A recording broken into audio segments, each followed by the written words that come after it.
Alappuzha Vandanam ടി.ഡി. Medical കോളേജിലെ 5 medical വിദ്യാർത്ഥികളുടെ മരണത്തിനിടയാക്കിയ അപകടത്തിന് കാരണമായത് അമിതവേഗവും മഴയും. 5 വിദ്യാർത്ഥികളുടെയും പോസ്റ്റ്മോർട്ടം ഉച്ചയോടെ പൂർത്തിയാകും. 12 മണിയോടെ പൊതുദർശനമുണ്ടാകും. മൃതദേഹം നാട്ടിലെത്തിക്കാനും ക്രമീകരണങ്ങൾ ഒരുക്കി.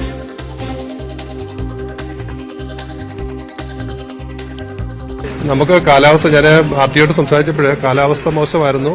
ഒരുപക്ഷെ ഇത് ഈ കുട്ടികൾ ഇവിടുന്ന് പോയ സമയത്ത് പറഞ്ഞാൽ ഒരു വണ്ടി ഓവർടേക്ക് ചെയ്തെന്ന് കയറി ഒരുപക്ഷെ വിസിബിലിറ്റി കുറവുണ്ടായിട്ടായിരിക്കണം, മഴയുടെ കാഠിന്യം കൊണ്ട് വിസിബിലിറ്റി കുറവുണ്ടായിരിക്കണം. ഇത് ഇത്രയും വന്ന വണ്ടി കാണാതെ പേടിച്ചായിരിക്കും സാധ്യതയുണ്ട്. ഡീറ്റെയിൽ എൻക്വയറി നമുക്ക് നടത്താം. 14 വർഷം പഴക്കമുള്ള വണ്ടിയെന്ന് ഞാൻ മനസ്സിലാക്കിയത്.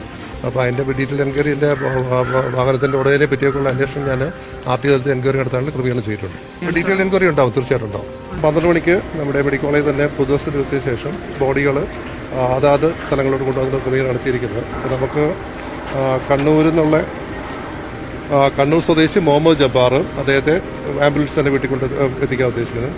ലക്ഷദ്വീപ് സ്വദേശി മുഹമ്മദ് ഇബ്രാഹിമുണ്ട്. പാലക്കാട് സ്വദേശി ശ്രീദീപ്, മലപ്പുറം സ്വദേശി ദേവനന്ദന്, ആലപ്പുഴ സ്വദേശി ആയുഷ് ഷാജി. ഇപ്പോൾ ഇവിടെയെല്ലാം ബോഡി നമ്മൾ 5 ആംബുലൻസ് AC ആംബുലൻസ് ക്രമീകരിച്ചിട്ടുണ്ട്. അത് വീടുകളിൽ എത്തിക്കാനാണ് ഉദ്ദേശിച്ചത്. ഇന്നലെ രാത്രിയായിരുന്നു അപകടം സംഭവിച്ചത്. നിയന്ത്രണം വിട്ട ടവേര സ്കിഡ് ചെയ്ത് എതിരെ വന്ന ബസ്സിലേക്ക് പാഞ്ഞു കയറുകയായിരുന്നു. അപകടം ഒഴിവാക്കാൻ ബസ് പരമാവധി ഒതുക്കി നിർത്തിയെങ്കിലും കാർ ഇടിച്ചു കയറുകയായിരുന്നു.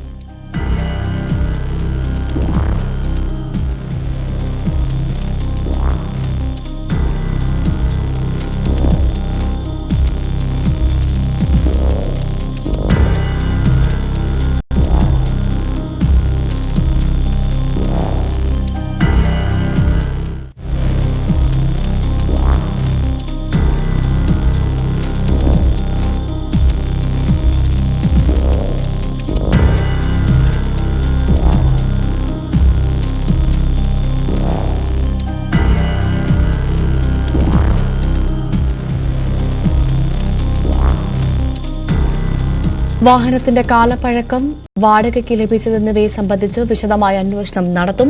11 പേരാണ് അപകടത്തിൽപ്പെട്ട ടവേരയിൽ ഉണ്ടായിരുന്നത്. റോഡിൽ സ്ട്രീറ്റ് ലൈറ്റ് ഇല്ലെന്നും അപകടങ്ങൾ പതിവാണെന്നും പ്രദേശവാസികൾ പറയുന്നു.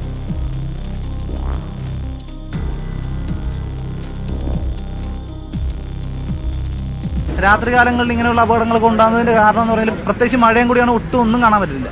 അതൊക്കെ തന്നെയാണ് കാരണം. ഈ റോഡിന്റെ വീതി കുറവ്, ഈ 2 വാഹനങ്ങൾ ഇപ്പോൾ അങ്ങോട്ട് പോകുന്നത് ഇങ്ങോട്ട് പോകുന്നതെല്ലാം ഈ റോഡിൽ കൂടെ തന്നെ പോകണം. അതിനൊക്കെ മഴയും കൂടെ വന്നു കഴിഞ്ഞാൽ ഒരുപാട് പ്രശ്നങ്ങളുണ്ടാവും. Signal issues ഉണ്ടാവാറുണ്ടോ?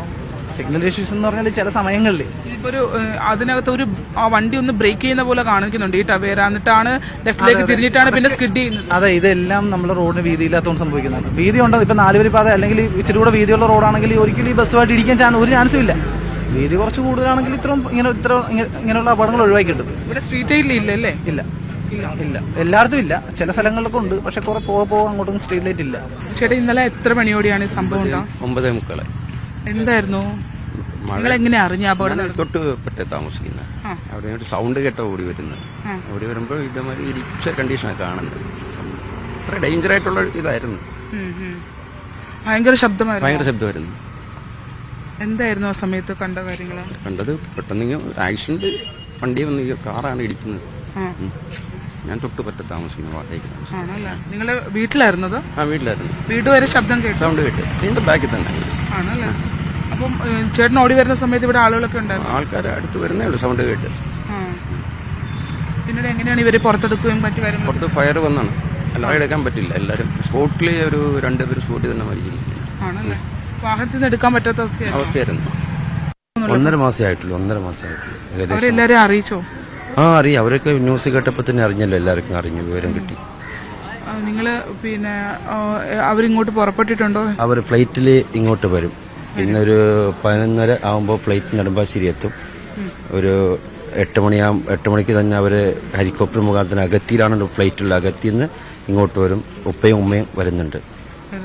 അതിനുള്ള അറേഞ്ച്മെന്റ് അവിടുത്തെ MP ഹംദുള്ള സയ്യിദ് എല്ലാ കാര്യങ്ങളും ചെയ്യാനുള്ള കാര്യങ്ങളൊക്കെ അവിടുത്തെ ഓഫീസിൽ നിന്നുള്ള റിപ്പോർട്ട് കൊടുത്തിട്ടുണ്ട്. എത്ര മണിയാകുമ്പോൾ എത്തുമെന്നുള്ള വിവരം കിട്ടിയിട്ടുണ്ട്? ഒരു 12 മണിക്കുള്ളിൽ എന്തായാലും എത്തും. അവിടുന്ന് നെടുമ്പാശ്ശേരി എത്തും. പിന്നെ ഇവിടെ തന്നെയാണ് മയ്യത്ത് മറമാടുന്നത്. എറണാകുളത്താണ് മറമാടുന്നത്. അവിടെ മാർക്കറ്റ് സെൻട്രൽ ജുമാ മസ്ജിദ് അവിടെയാണല്ലേ നടത്തുന്നത്. കാറിലുണ്ടായിരുന്ന ഒരു വിദ്യാർത്ഥിയുടെ നില ഗുരുതരമായി തുടരുകയാണ്. അപകടത്തിന് ദൃക്സാക്ഷിയായ പ്രദേശവാസി സജുവിന് ഇപ്പോഴും ഞെട്ടൽ മാറിയിട്ടില്ല. സംഭവസ്ഥലത്ത് തന്നെ 2 പേർ മരിച്ചതായാണ് സജു പറയുന്നത്. ഇന്നലെ അപകടം നടക്കുമ്പോൾ ഈ സംഭവ സ്ഥലത്ത് തൊട്ടപ്പുറത്തായി താമസിക്കുന്ന ആൾ നമ്മളോടൊപ്പം ഉണ്ട്. അദ്ദേഹത്തിന്റെ പേര് സജു എന്നാണ്. ഏകദേശം 30 സെക്കൻഡിനുള്ളിൽ അപകടം നടന്ന അദ്ദേഹം ഓടിയെത്തിയെന്നാണ് പറയുന്നത്. അല്ലെ, വീട്ടിനുള്ളിൽ വീട്ടിൽ മോള് കിടന്ന് കരഞ്ഞപ്പോഴേക്കും എന്താ വലിയൊരു ശബ്ദവും കേട്ടു. അപ്പം പുറത്തോട്ട് വന്നപ്പോഴേക്കും ഇത് ജാമായി കിടക്കുക വണ്ടി തൊട്ടപ്പുറത്താണല്ലേ വീട്? തൊട്ടടുത്ത് തന്നെ വീട് ജാമായി കിടക്കുക. അപ്പം ബാക്കിലെ ഡോറ് തുറന്നിട്ടുണ്ടായിരുന്നു. അപ്പം അതുവഴി 2 കുട്ടികളെ പുറത്തോട്ടെടുത്തു. ബാക്കിയുള്ളവരെ എടുക്കാൻ പറ്റത്തില്ലായിരുന്നു. മൊത്തം ജാമായിരിക്കും, നമുക്കൊന്നും ചെയ്യാൻ പറ്റത്തില്ല. തീർച്ചയായും ഇങ്ങോട്ട് വരുമ്പോൾ ഫസ്റ്റ് കാണുന്ന എന്തായിരുന്നു അതിന്റെ കാഴ്ച ഈ വണ്ടി ഇടിച്ച് ഡോർ മാത്രം തുറന്നിട്ടുണ്ട്. അതിന്റെ അകത്തുള്ള ഒരാൾ മാത്രമേ ഉള്ളൂ അനക്കമുള്ളത്. ബാക്കി ആർക്കും അനക്കമില്ല. കൂടുതലും ഒരു 4-5 കുട്ടികളെ മൂക്കിൽ നല്ലോണം ബ്ലഡ് വരുന്നുണ്ട്. പിന്നെ കൈയും കാലൊക്കെ നല്ല മുറിവുണ്ടായിരുന്നു ആ സമയത്ത്. പിന്നെ പെട്ടെന്ന് ആ വെള്ളത്തിന് എന്ത് ചെയ്യണമെന്ന് അറിയത്തില്ലായിരുന്നു. അപ്പൊ ബസ് ജാമായിരുന്നതുകൊണ്ട് ഈ കാർ സമയത്ത് വണ്ടിയും ഇതുമായിട്ട് ജാമായിരിക്കുമായിരുന്നു. അപ്പൊ ഞാൻ ബസിന്റെ അകത്ത് കയറി കീ എടുത്ത് മാറ്റി കീ എടുത്ത് മാറ്റിയിട്ട് വണ്ടി ന്യൂട്രലാക്കി. ന്യൂട്രലാക്കി നാട്ടുകാരെല്ലാം ഉണ്ടായിരുന്നു. അവര് ബാക്കിലോട്ട് തള്ളി കഴിഞ്ഞപ്പോഴാണ് വണ്ടി ഒന്ന് ക്ലിയർ ആയത്. അതിനുശേഷം ഫയർഫോഴ്സ് വന്നു. അവരും ഞങ്ങൾ എല്ലാവരും കൂടെ ചേർന്ന് അത് വെട്ടിപ്പൊളിച്ച് എടുത്തപ്പോൾ തന്നെ ശരിക്കും പറഞ്ഞാൽ 3 പേര് ഡെത്തായിട്ടുണ്ടെന്ന് തോന്നുന്നു. പുറത്തേക്ക് ആദ്യം എടുക്കാൻ പറ്റാത്ത അവസ്ഥയായിരുന്നു അല്ലേ? വാഹനം ജാമായിരുന്നു കുട്ടികളകത്ത്. 20 മിനിറ്റോളം ജാമായിരുന്നു. 20 മിനിറ്റിന് ശേഷമാണ് നമ്മൾ 2 പേരെ ബാക്കിലുള്ള 2 പേരെ നമ്മൾ പുറത്തെടുത്തായിരുന്നു. പക്ഷെ 20 അവസ്ഥ എന്തായിരുന്നു? അവർക്ക് കുഴപ്പമില്ല. 2 പേർക്ക് വലിയ കുഴപ്പം. ഏറ്റവും പുറകിലിരുന്ന 2 പേർക്ക് വലിയ കുഴപ്പമില്ല. ഏറ്റവും മുന്നിൽ ലെഫ്റ്റ് സൈഡിലിരുന്ന ആ ഇടിയിൽ തന്നെ ആള് പോയിട്ടുണ്ട്. ഡ്രൈവറിന്റെ വശത്തോട്ടല്ല ഇടി, റൈറ്റ് സൈഡിലല്ലേ. ഡ്രൈവറിന് കാലിൽ മാത്രമേ വലിയ പരിക്ക് കാണുന്നുള്ളൂ. ആ പയ്യൻ മാത്രമേ കരയുന്നുള്ളൂ. ബാക്കി ആർക്കും അനക്കമില്ലായിരുന്നു. പിന്നെ ആ സമയത്ത് ഈ പറയുന്ന ഞാൻ 7-8 പേരെ കണ്ടുള്ളൂ. ആ വെപ്രാളത്തിന് എത്ര പേരുണ്ടെന്ന് എനിക്കറിയത്തില്ല. എന്നാലും പിന്നെ ഈ ഡ്രൈവർ, അതായത് ഇപ്പുറത്തെ സൈഡ് വണ്ടി ഇടിച്ച് നല്ലപോലെ തകർന്ന ഭാഗമില്ലേ, അതിനകത്തുണ്ടായിരുന്ന ആളുകളെ എടുക്കാൻ എത്ര സമയം എടുത്തു പുറത്തേക്ക്? പുറത്തുള്ള ഒരു എല്ലാം കൂടെ ഒരു അരമണിക്കൂറിന് മേളിൽ എടുത്തതാണ്. ഫയർഫോഴ്സ് എത്തി. അവരാണോ അത് ശരിക്കും കഷ്ടപ്പെട്ടു. അവരും കൂടെ വന്നോണ്ട് നമുക്ക് ആളെ എടുക്കാൻ പറ്റിയത്. അവരുടെ കയ്യിലുണ്ടായിരുന്ന കട്ടറും മറ്റ് പിന്നെ അതുപോലെ തന്നെ ഡ്രൈവർ സീറ്റിൽ ഇരുന്ന പുള്ളി ജാമായിരിക്കുകയായിരുന്നു, ഫ്രണ്ട് ജാമായിരിക്കുകയായിരുന്നു. ഫയർഫോഴ്സിന്റെ കട്ടർ കൊണ്ടുവന്നിട്ട് ബെൽറ്റ് കട്ട് ചെയ്തുകൊണ്ട് മാത്രം ആ ചെറുക്കൻ നിവർന്ന് നിൽക്കാൻ പോലും പറ്റിയത്. എന്നിട്ടാണ് എടുക്കുന്നത്. പക്ഷെ അകത്തുള്ള ഓരോരുത്തരെ എടുക്കാൻ എന്ന് പറഞ്ഞു കഴിഞ്ഞാൽ 5 മിനിറ്റും 10 മിനിറ്റും സമയം എടുക്കും. അപ്പം എന്താ പറയാ, ഈ 3 പേർക്ക് മാത്രമേ പുറകിൽ നിന്ന് കുട്ടികൾക്ക് ബോധം ഉണ്ടായിരുന്നു. 2 പേർക്ക് ബോധമുണ്ട്. ഡ്രൈവറിനും ബോധമുണ്ടായിരുന്നു. പുറകിരുന്ന ഒരു കുട്ടിയുണ്ട്. ബാക്കി ആർക്കും അനക്കമില്ലായിരുന്നു. ഡ്രൈവറുടെ പരിക്ക് ഗുരുതരമായ കാലിന് മാത്രമേ ഉള്ളൂ. അല്ല ബോഡിക്ക് വേറെ ഇതൊന്നുമില്ലായിരുന്നു. വാഹനത്തിന് ഇടതുവശത്ത് ഇരുന്ന ആളുകൾക്കാണ് ഏറ്റവും കൂടുതൽ പരിക്ക്. അതെ, ഇടതുവശത്തിരുന്ന ആൾക്കാർക്കാണ് കൂടുതലും പരിക്ക് പറ്റിയത്. പിന്നെ നടുക്കിരുന്ന സീറ്റിന്റെ അകത്ത് എനിക്ക് 4-5 പേരുണ്ടത് ഇടുങ്ങിയിരിക്കുകയായിരുന്നു. അവർക്ക് എല്ലാവർക്കും നല്ല പരിക്കുണ്ട്. ഞാൻ ഒരു കുട്ടിയുടെ പെടലി ഒടിഞ്ഞ പോലെ കിടക്കുകയായിരുന്നു. ബാക്കിയുള്ളവരെയൊക്കെ പറയാൻ പറ്റത്തില്ല. കൈയും കാലും ഒക്കെ വല്ലാത്ത രീതിയിലായിരുന്നു. കാറ് കാണുമ്പോൾ തന്നെ അറിയാമല്ലോ. അത്ര ഭീതിതമായിരുന്നു ആ അപകടം എന്നുള്ളതാണ് അദ്ദേഹത്തിന്റെ വാക്കുകൾ വ്യക്തമാക്കുന്നത്. എന്തായാലും അതിദാരുണമായ സംഭവമാണ് ആലപ്പുഴയിൽ നടന്നത്. ശരണ്യ സ്നേഹജൻ നൽകും കൂടുതൽ വിവരങ്ങൾ. ശരണ്യ, ഈ വൈദ്യപരിശീലനം നടത്തേണ്ടിയിരുന്ന മെഡിക്കൽ കോളേജ് ആശുപത്രിയിലേക്ക് അവർ എത്തിയത് ജീവനില്ലാതെയാണല്ലേ? അത് ഈ നാടിനെ തന്നെ ഒന്നാകെ വേദനിപ്പിച്ചൊരു സംഭവമായി പോയി അല്ലേ ശരണ്യ?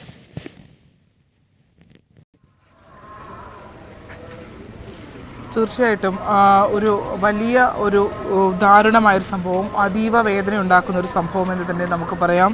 മെഡിക്കൽ വിദ്യാർത്ഥികളായ മിടുക്കരായ 5 കുട്ടികളാണ് ഇന്നലെ ഈ ഒരു അപകടത്തിൽ നഷ്ടപ്പെട്ടത്. നമുക്കറിയാം, വൈദ്യശാസ്ത്ര രംഗത്തേക്ക് എത്തേണ്ട മിടുക്കരായ 5 പേരാണ് ഇപ്പോൾ ഇങ്ങനെയൊരു അപകടത്തിൽ, അതും ദാരുണമായൊരു അപകടം എന്ന് തന്നെ പറയാം, അവർ നമ്മളെ വിട്ട് പിരിഞ്ഞിരിക്കുന്നത്. ഞാനിപ്പോൾ ഉള്ളത് ആലപ്പുഴ വണ്ടാനം മെഡിക്കൽ കോളേജ് ആശുപത്രിയിലാണ്. ഈ വിദ്യാർത്ഥികളെല്ലാം തന്നെ പഠിക്കുന്നത് ഇവിടെയാണ്. ഇവിടെ ഇപ്പോൾ ശ്രീദീപിൻ്റെയും മുഹമ്മദ് ഇബ്രാഹിമിൻ്റെയും മുഹമ്മദ് അഫ്സലിൻ്റെയും ആയുഷിൻ്റെയും ദേവാനന്ദിൻ്റെയും പോസ്റ്റ്മോർട്ടം നടപടികൾ ആരംഭിച്ചിട്ടുണ്ട്. 4 ടേബുകളിലാണ് പോസ്റ്റ്മോർട്ടം നടക്കുന്നത്. അതുകൊണ്ട് തന്നെ ഇത് വേഗത്തിൽ പൂർത്തീകരിക്കാൻ കഴിയും എന്നുള്ള ഒരു കണക്കുകൂട്ടലാണ് ഇപ്പോൾ ഉള്ളത്. ജില്ലാ കളക്ടർ അലക്സ് വർഗീസ് അടക്കമുള്ള ആളുകൾ ഇവിടെ എത്തിയിട്ടുണ്ട്.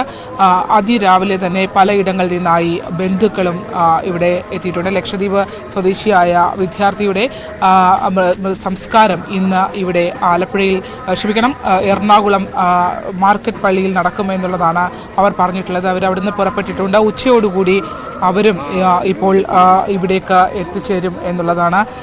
ബാക്കിയുള്ളവരുടെയൊക്കെ പാലക്കാട് സ്വദേശി ശ്രീദേവിൻ്റെയും ലക്ഷദ്വീപ് സ്വദേശി മുഹമ്മദ് ഇബ്രാഹിമിൻ്റെയും ഒപ്പം തന്നെ കണ്ണൂർ സ്വദേശി മുഹമ്മദ് അഫ്സൽ ജബ്ബാർ, കോട്ടയം സ്വദേശി ആയുഷാജി, കോട്ടയത്താണ് ആയുഷിൻ്റെ അച്ഛൻ്റെ വീടെങ്കിലും അമ്മയുടെ വീടായ കാവാലത്താണ് സംസ്കാരം നടക്കുക എന്നുള്ളതാണ് കുടുംബം അറിയിച്ചിട്ടുള്ളത്. ഒപ്പം തന്നെ ദേവാനന്ദ്, മലപ്പുറം സ്വദേശിയായ ദേവാനന്ദിൻ്റെ അച്ഛനും അമ്മയും ജോലി ചെയ്യുന്നത് മലപ്പുറത്താണെങ്കിലും പാലായിൽ ആണ് അവരുടെ സംസ്കാരം നടക്കുക.